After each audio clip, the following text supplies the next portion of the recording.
ओम श्री गुरुवे नमः। ओम श्री गणेशाय नमः। आज के प्रसंग में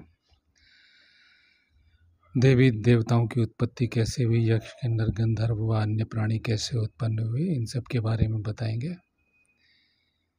ये असली संपूर्ण महाभारत और आज इसका भाग 29 है। वैशंपायन जी कहते हैं, राजन, देवताओं सहित इंद्र ने भगवान विष्णु के साथ स्वर्ग एवं वैकुंठ से पृथ्वी पर अंशतः अवतार ग्रहण करने के संबंध में कुछ सलाह की थी। तत्पश्चात सभी देवताओं को तदनुसार कार्य करने के लिए आदेश देकर वे भगवान नारायण के निवास स्थान वैकुंठ धाम से पुनः चले आए। तब देवता लोग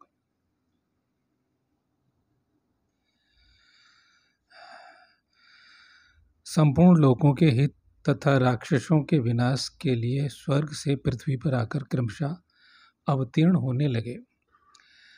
नरश्रेष्ठ वे देवगण अपनी इच्छा के अनुसार ब्रह्म ऋषियों अथवा राज ऋषियों के वंश में उत्पन्न हुए। जन्मेजय बोले, भगवान, मैं देवता, दानव समुदाय, गंधर्व, अप्सरा, मनुष्य, यक्ष, राक्षस तथा संपूर्ण प्राणियों की उत्पत्ति यथार्थ रूप से सुनना चाहता हूँ, यानी जो है जैसी है यथार्थ रूप से सुनना चाहता हूँ। आप कृपा करके आरंभ से ही इन सबकी उत्पत्ति का यथावत वर्णन कीजिए। फिर सुन लें। देवता, दानव समुदाय यानी राक्षसगण और गंधर्व, अप्सरा, मनुष्य, यक्ष, राक्षस तथा संपूर्ण प्राणियों की उत्पत्ति ये वो सुनना चाहते हैं। वैशंपायन जी ने कहा, अच्छा, मैं स्वयंभू भगवान ब्रह्मा एवं नारायण को नमस्कार करके तुमसे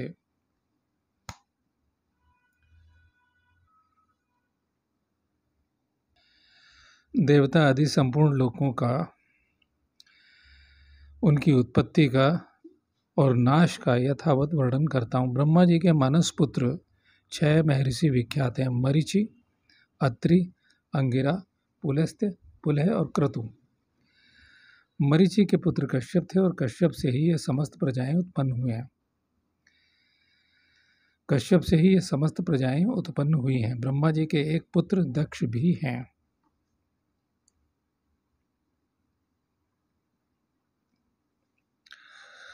प्रजापति दक्ष के परम सौभाग्यशालिनी 13 कन्याएं थीं।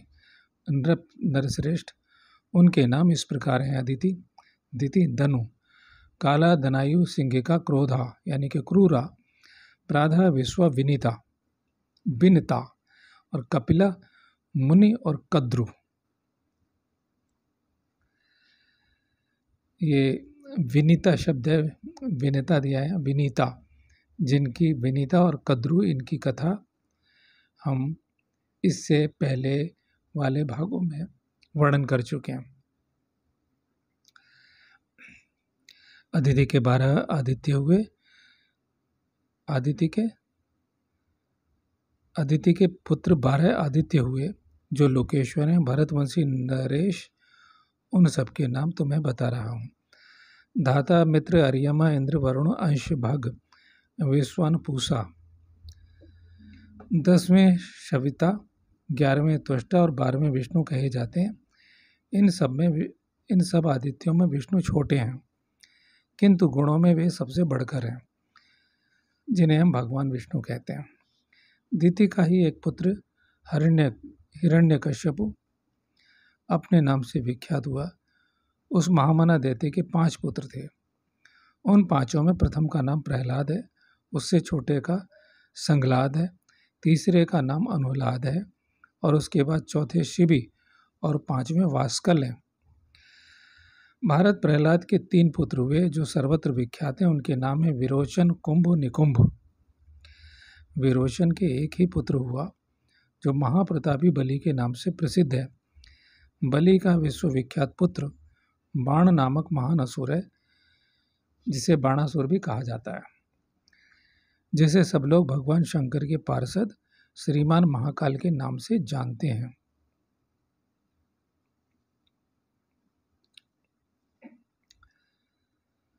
जिसे सब लोग भगवान शंकर के पार्षद श्रीमान महाकाल के नाम से जानते हैं।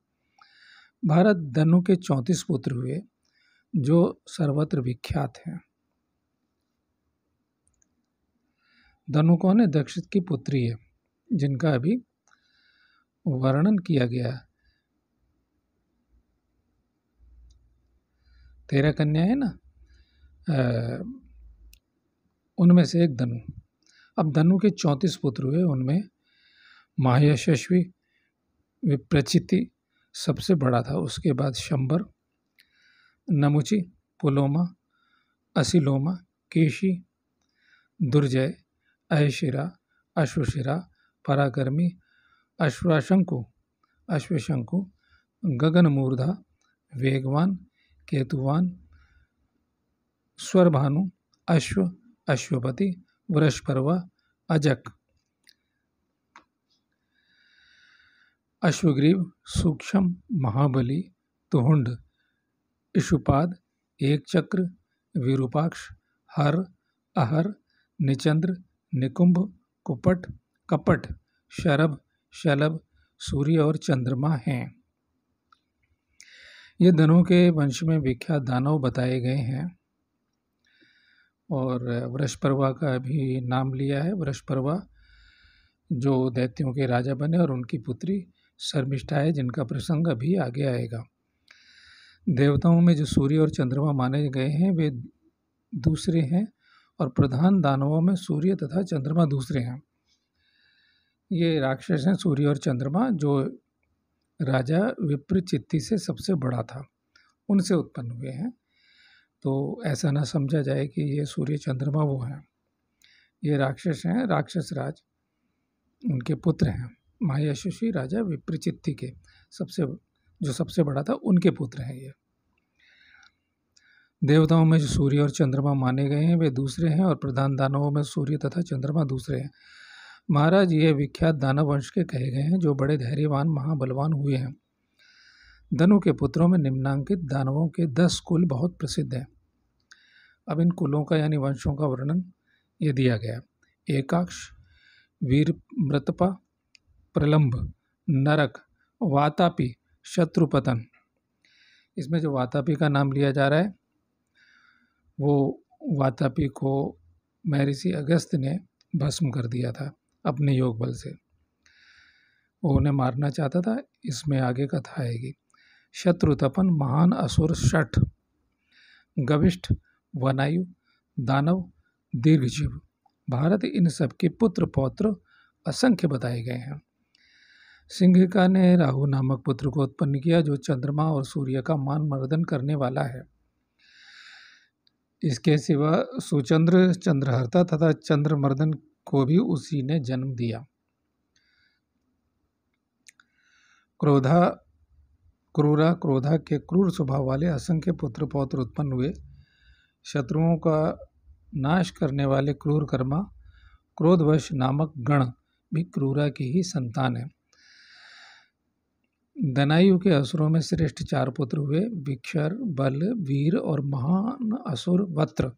वही वत्रासुर जिसका नाम चर्चित है। वत्रासुर जिसका कि वध इंद्र ने किया था। दोबारा पढ़ता हूँ। दनायु के असुरों में श्रेष्ठ 4 पुत्र हुए, विक्षर, बल, वीर और महान असुर वत्र। काला के विख्यात पुत्र अस्त्र शस्त्रों का प्रहार करने में कुशल और साक्षात काल के समान भयंकर थे। दानवों में उनकी बड़ी ख्याति थी। वे महान पराक्रमी और शत्रुओं को संताप देने वाले थे। उनके नाम इस प्रकार हैं: विनाशन, क्रोध, क्रोधहंता तथा क्रोध शत्रु। कालिकेय नाम से विख्यात दूसरे असुर भी काला के ही पुत्र हैं।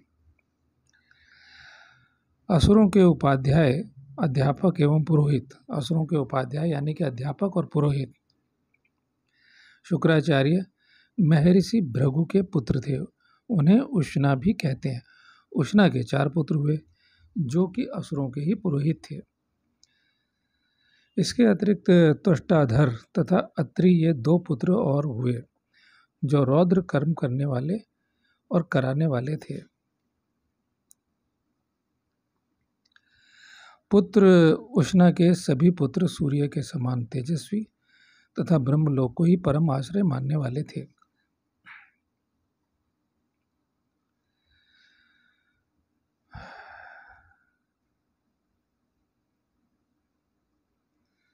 शुक्राचार्य महर्षि भृगु के पुत्र थे, तो भृगु की बात है, उन्हीं को उष्णा कहा गया। उष्णा के 4 पुत्र। राजन, मैंने पुराणों में जैसा सुन रखा था उसके अनुसार तुमसे ये वेगशाली असुरों और देवताओं के वंश की उत्पत्ति का वृत्तांत बता दिया। महिपाल, इनकी जो संतानें हैं उन सबकी पूर्ण रूप से गणना नहीं की जा सकती, क्योंकि वे सब अनंत गुणे हैं। ताक्षर्य, अरिष्टनेमि, गरुड़, अरुण। ताक्षर्य, अरिष्टनेमि, गरुड़, अरुण, आरुणि तथा वारुणी ये विनीता के पुत्र कहे गए हैं। शेष, अनंत, वासुकी, तक्षक, कूर्म और कुलिक आदि ये नागगण कद्रु के पुत्र कहलाते हैं। अब कद्रु और विनीता की फिर से याद दिलाता हूँ, कथा कही गई है। एक से गरुड़ जी और दूसरे से सर्प और तक्षक इनके नाम दिए गए हैं। राजा भीमसेन, उग्रसेन, सुपर्ण, वरुण, गोपति, धृतराष्ट्र, सूर्यवर्चा, सत्यवाक, अर्कपर्ण, विख्यात, प्रत्युत, भीम, सर्वज्ञ और जितेंद्रिय, चित्ररथ, शालिशिरा, 14वें पर्जन्य, 15वें कली और 16वें नारद ये सब गंधर्व, देव गंधर्व जाति वाले 16 पुत्र मुनि के गर्भ से उत्पन्न कहे गए हैं।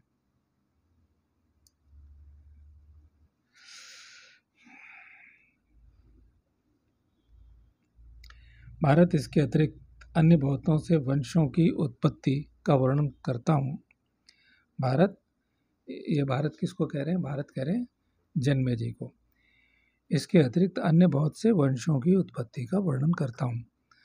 राधा नाम वाली दक्ष कन्या ने अनवद्या, मनु, वंशा, असुरा, मार्गण, प्रिया, रूपा, सुभगा और भासी इन कन्याओं को उत्पन्न किया। सिद्ध, पूर्ण, बरही, महायशस्वी, पूर्णायु, ब्रह्मचारी, रतिगुण, 7वें सुपर्ण, 8वें विश्वावसु, 9वें भानु और 10वें सुचंद्र ये सब देव गंधर्व और भी प्राधा के ही पुत्र बताए गए हैं। मैं दोबारा, प्राधा नाम वाली दक्ष कन्या ने जो अनवद्या, मनु, वंशा, असुरा, मार्गण, प्रिया, अरूपा, सुभगा और भासी इन कन्याओं को, ये कन्याएं उत्पन्न हुई हैं। और इसके अलावा ये जो मैंने नाम पढ़े ये 10 देव गंधर्व भी प्राधा के ही पुत्र बताए गए हैं। इसके सिवा महाभागा देवी प्राधा ने पहले देव ऋषि कश्यप के समागम से इन प्रसिद्ध अप्सराओं के शुभ लक्षण वाले समुदाय को उत्पन्न किया। उनके नाम ये हैं, और ये जानिए कि ये मुख्य मुख्य अप्सराएं हैं। अलम्बुषा, मिश्रकेशी, विद्युतपर्णा, तिलोत्तमा, अरुणा, रक्षिता, रंभा, मनोरमा, केशिनी, सुबाहु, सुरता, सुरजा और सुप्रिया। अतिबाहु सुप्रसिद्ध हाहा, हुहु, हाहा और हुहु तथा तुम्बुरु ये 4 श्रेष्ठ गंधर्व भी प्राधा के ही पुत्र माने गए हैं। हाहा, हुहु जो हंसते रहते हैं।